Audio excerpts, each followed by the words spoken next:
જય પ્રભુ મિત્રો, શરીરની વેદના ક્ષમતાએ ભોગવી. મિત્રો, એક તકલીફો જે લોકો ભોગવે છે, શરીરની શારીરિક વેદનાઓ જે ભોગવે છે, એના માટે એક મેસેજ છે. જે મેસેજથી અમે એવું લોકોને કહેવા માગીએ છીએ અને લોકોને એ વેદનાઓ, એ તકલીફો એ સહન કરવાની શક્તિ પરમાત્મા આપે એવી પ્રાર્થના પણ કરીએ છીએ પ્રભુ. અને પરમ કૃપાળુ દેવ શ્રીમદ રાજચંદ્રના લિખિત સમાધિમરણ પુસ્તકમાંથી અમુક જે વાક્યો શ્રીમદ રાજચંદ્રજી લખેલા છે એ શરીરની વેદનાના વિશે આપણે થોડુંક બ્રીફિંગ કરીશું. શારીરિક વેદનાને દેહનો ધર્મ જાણી, આ દેહનો ધર્મ છે, દેહ છે પૂદગલ છે, અને દેહનો જે ધર્મ છે એ અનિત્ય છે, એ નિત્ય નથી, એ શાશ્વત નથી, એ અનિત્ય છે, ક્ષીણ થવાવાળું, ક્ષણભંગુર છે. એટલે શારીરિક વેદનાને દેહનો ધર્મ જાણી અને બાંધેલા એવા કર્મોનું ફળ જાણી સમ્યક પ્રકારે અહિયાસવા યોગ્ય છે.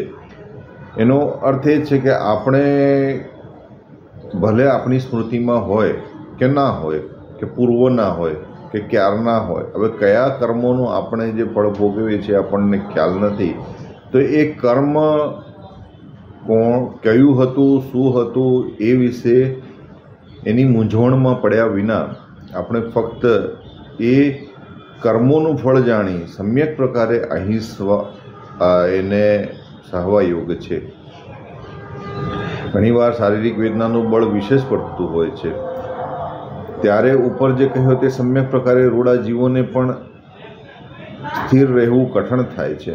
જ્યારે શારીરિક વેદના પરમ સીમાએ પહોંચે છે, તકલીફ, શરીરની દુઃખ, રોગ, આ વેદનાઓ બહુ તીક્ષ્ણ હોય છે, ત્યારે એને સહવી ભારે થઈ જતી હોય છે, અને એટલે મનુષ્યનો દેહાત્મ ભાવ વધુ પ્રબળ થઈ જાય છે અને દુઃખ અનુભવે છે અને દુઃખી થાય છે.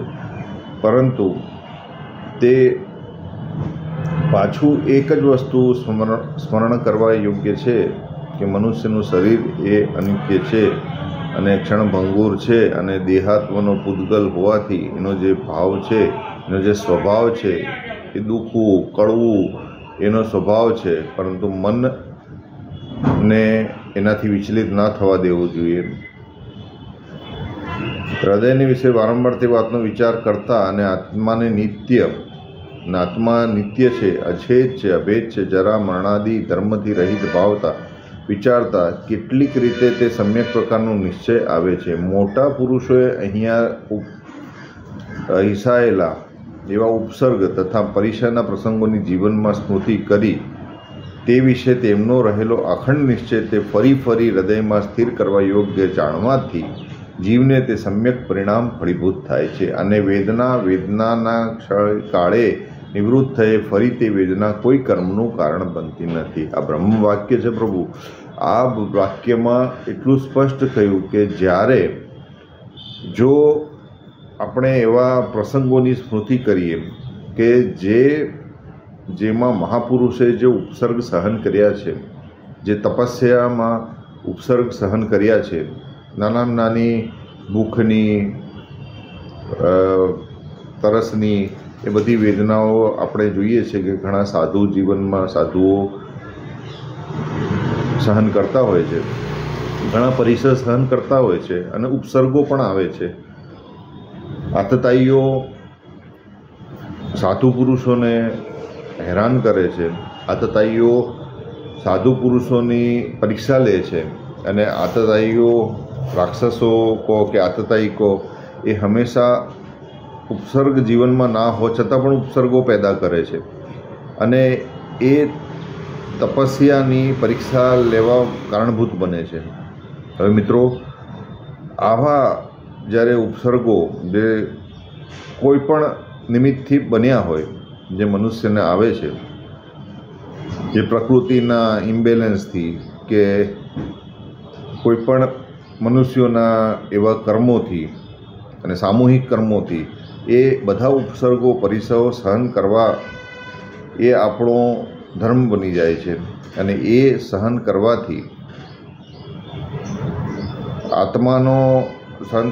અને આત્માના સ્વભાવ નિત્ય સ્વભાવમાં વિશ્વાસ શ્રદ્ધા રાખવાથી જીવને સમ્યક પરિણામ ફળીભૂત થાય છે. આ એ કહેવામાં છે. અને વેદનાના ક્ષય કાળે નિવૃત્ત થયે ફરી તે વેદના કોઈ કર્મનું કારણ બનતી નથી. એટલે જે વેદના એકવાર વેદાઈ, વેદના એટલે સુખદ અને દુઃખદ. વેદનાનો જે મૂળભૂત અર્થ છે એ ફક્ત દુઃખદ નથી, વેદનાનો અર્થ સુખદ પણ હોય છે. એટલે વેદના જે પુરાતન ભાષામાં જે વેદનાનો મૂળભૂત અર્થ હતો એનો અર્થ છે વેદવું. વેદવું એટલે એમાં સુખદ હોય અને દુઃખદ હોય, બંને પ્રકારની, આ સુખદ બી હોય અદુઃખદ બી હોય. એટલે આ 4 પ્રકારની સંવેદનાઓ મનુષ્ય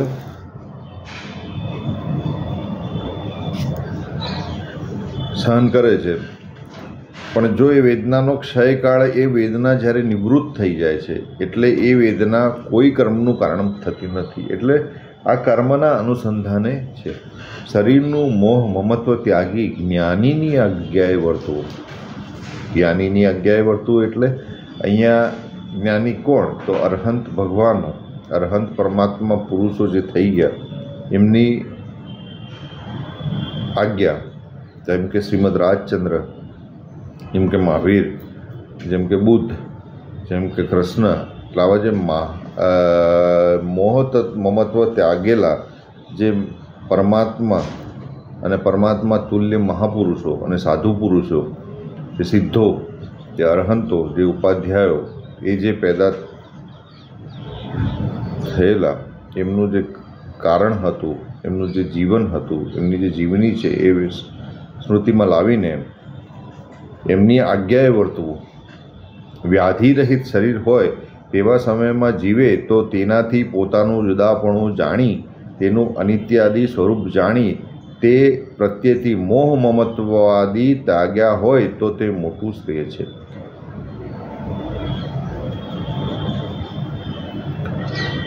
વ્યાધિ રહિત શરીર હોય તેવા સમયમાં જીવે જો તેનાથી પોતાનું જુદાપણું જાણી, એટલે જ્યારે શરીરમાં વ્યાધિ નથી, વેદના નથી, ત્યારે મનુષ્ય જો શરીરનો ભોગમાં ઉપયોગ કરે એના કરતાં જો શરીરને પોતાના આત્માથી ભિન્ન માનીને તેનું અનિત્ય સ્વરૂપ જાણે કે આ જે છે અત્યારે શરીર સારું છે, અત્યારે શરીર સુખદ સંવેદનાઓ ઉત્પન્ન કરી રહ્યું છે, પછી દુઃખદ કરશે.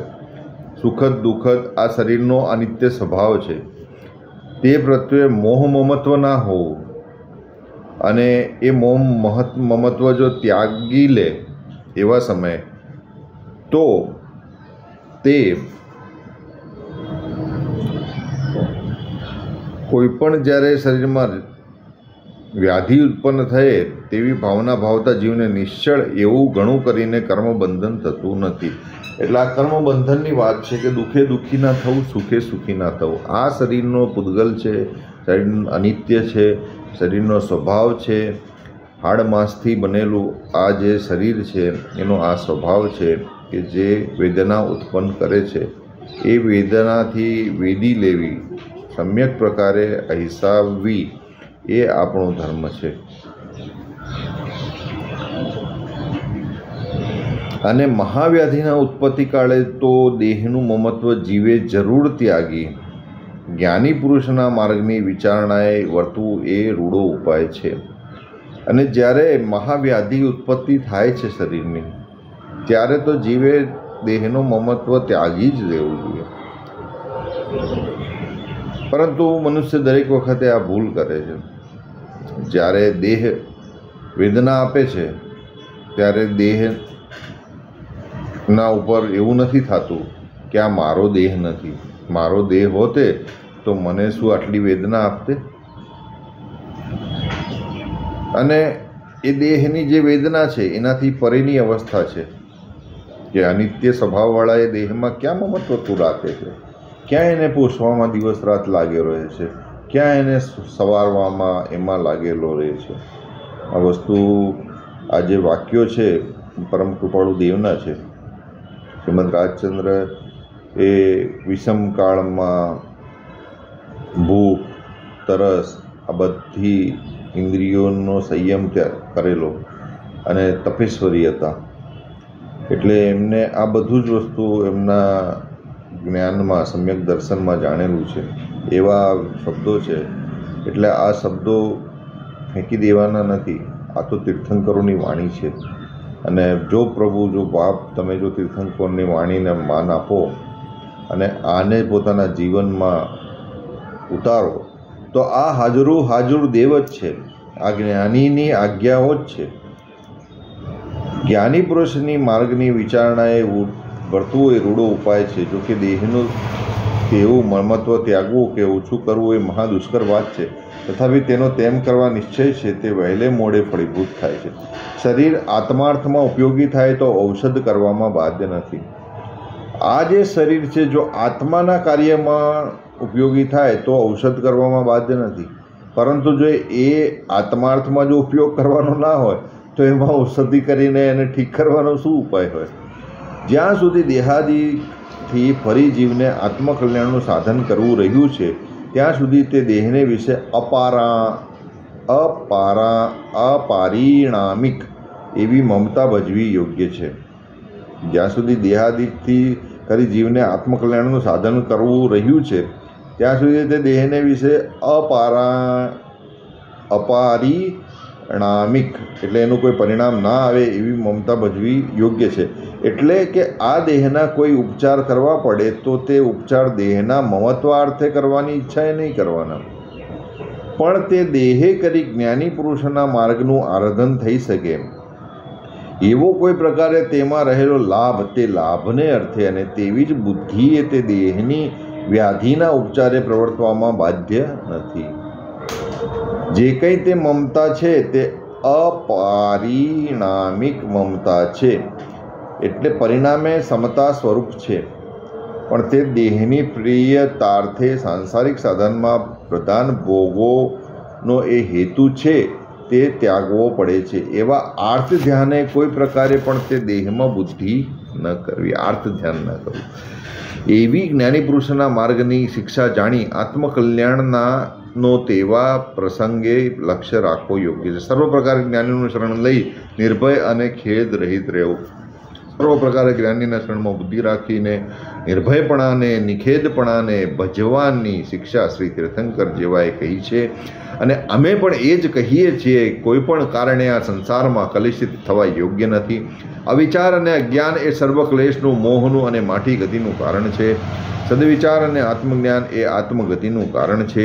તેનો પ્રથમ સાક્ષાત ઉપાય જ્ઞાની પુરુષની આજ્ઞાને વિચારવી એ જ જણાય છે. વચનામૃત 379. દેવગુરુ ધર્મનો નિશ્ચય કરી તેમનું શરણ લઈ નિર્ભય રહેવું. શ્રીમદ વિતરાગ ભગવતોએ નિશ્ચિતાર્થ કરેલો એવો અચિંત્ય ચિંતામણી સ્વરૂપ, પરમ હિતકારી, પરમ અદ્ભુત, સર્વ દુઃખનો નિસંશય, આત્યંતિક ક્ષય કરનાર, પરમ અમૃત સ્વરૂપ એવો સર્વોત્કૃષ્ટ શાશ્વત ધર્મ જયવંત વર્તુઓ ત્રિકાળ વર્તુઓ.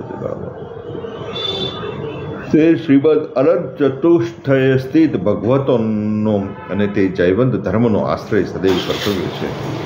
તે જેને બીજું કાંઈ સામર્થ્ય નથી એવા અબુધ અને અશક્ત મનુષ્ય પણ તે આશ્રયના બળથી પરમ સુખ હેતુ એવા અદ્ભુત ફળને પામે છે અને પામશે. માટે નિશ્ચય અને આશ્રય જ કર્તવ્ય છે. અધીરજથી ખેદ કર્તવ્ય નથી. અબુદ્ધ મનુષ્યો પણ મંત્રથી કલ્યાણને પામે છે. શિવપુતિનું દૃષ્ટાંત. શિવપુતિ નામનો કોઈ નિકટ ભવી પરમ વૈરાગ્યવાન જીવ ગુરુ પાસે દીક્ષા પામી મહાન તપશ્ચર્યા કરવા લાગ્યો. પરંતુ ગુરુ પાસે શાસ્ત્ર ભણવા જેટલો કે ભણે તો ધારણા કરવા જેટલો જ્ઞાનાવરણીયનો ક્ષયોપશમ એને નહોતો. તેથી ગુરુએ તેને મારુષ એવા મંત્રો જ મંત્રરૂપે આપ્યા.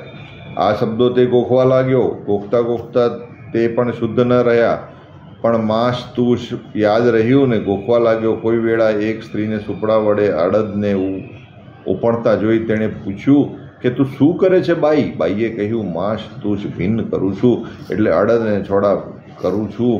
જુદા કરું છું. આ સાંભળી તેના ચિત્તમાં એમ અર્થ સ્ફુર્યો કે માછ એટલે અડદ અને તુષ એટલે છોડા.